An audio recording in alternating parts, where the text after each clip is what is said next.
নীল চাষ করতো। এটা হচ্ছে নীলেকুঠি। ইংরেজরা নীল চাষ করতো। ইংরেজরা এখানে নীল চাষ করতো। ওই যে অনেক আগের কথা এগুলো। আপনারা হাই স্কুলে যখন পড়তেন আপনাদের এই বিষয়ে হ্যাঁ, এখানেও এই রাস্তাটা যখন তৈরি হবে তখন গাড়ি চালায় অনেক মজা পাওয়া যাবে। আর প্রকৃতির সৌন্দর্য তো আরো মুগ্ধ করবে। অনেক কথা জানো, এত সুন্দর করে কথা বলো। তোমাকে তো আমার আগে নিয়ে আসার প্রয়োজন ছিল। দেখেন রাস্তা আমরা কিন্তু ঘন্টায় 60 কিলোমিটার বেগে বাইক রান করতে পারি, বাট এই প্রকৃতি দেখে আমাদের মানে ধীরে ধীরে যেতে ইচ্ছে করতেছে যেন সবগুলো জিনিস আমরা ভালোভাবে উপভোগ করতে পারি। ঠিক আছে, এখন কত এই যে বাইক চালাচ্ছি, প্রকৃতির যে একটা স্নিগ্ধ বাতাস, এটা আমাদের শরীরে এসে লাগতেছে, কত ভালো লাগতেছে এটা বোঝাতে পারবো না। এই জন্য আমরা ধীরে ধীরে বাইক চালাচ্ছি। একদম আস্তে আস্তে।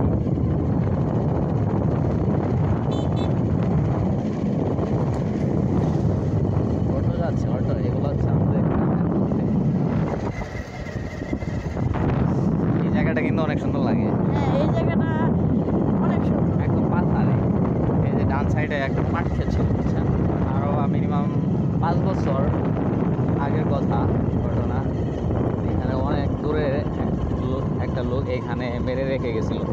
আবার এখানে পাথার এলাকা, তো এখানে মনে করেন রাতে 9টার পর আপনার আরেকটা ঘটনা। শিয়াল, এই যে শিয়াল শিয়াল শিয়াল দেখুন, শিয়াল এবং প্রকৃতির মাঝে শিয়াল।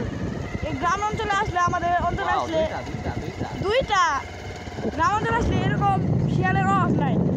আপনারা চাইলে আমাদের মাদারগঞ্জ উপজেলায় আসতে পারেন, অনেক সুন্দর। চাইলে উপভোগ করতে পারেন আমাদের এই অঞ্চলটা। এখানে আপনার বাম পাশে আরেকটা ঘটনা শেয়ার করি। এই আপনার বাম পাশে যে একটা আছে ড্রেনের মতো, এইখানে মনে করেন অনেক মিনিমাম 4-5 বছর আগের ঘটনা। একটা রিক্সাওয়ালা রাত্রে 10টার দিকে যাচ্ছিল, ওই রিক্সাওয়ালারে ছালা বলে না, ছালার মধ্যে ব্যাগের ভিতর আটকায় রেখে বন্ধ করে ওটা পানির ভিতরে ফেলে রেখে চলে গেছিলো। তারপর কি মানুষ, লোকটা কি মারা গিয়েছিল? না, লোকটা মারা যায় নাই। তারপর হঠাৎ করে একটা লোক যাচ্ছিল, তখন ওই লোক, মানুষ তার চেঁচামেচি শব্দ শুনতে পাচ্ছিল, তখন ওই লোকটা উদ্ধার করে। এটাই হচ্ছে ঘটনা। এই রাস্তা দিয়ে রাতের 10টার পরে আপনার খুব ভয়ঙ্কর ডাকাত থাকে।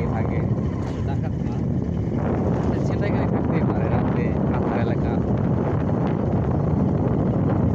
কিন্তু এখন আপনার বাড়িঘর হয়ে যাচ্ছে, অলরেডি অনেকগুলো বাড়িঘর হয়ে গেছে রাস্তার সাথে। দেখেন এখানে আপনার জমির দামও বৃদ্ধি পাচ্ছে। প্রত্যেকটা জমির দাম প্রায় অনেক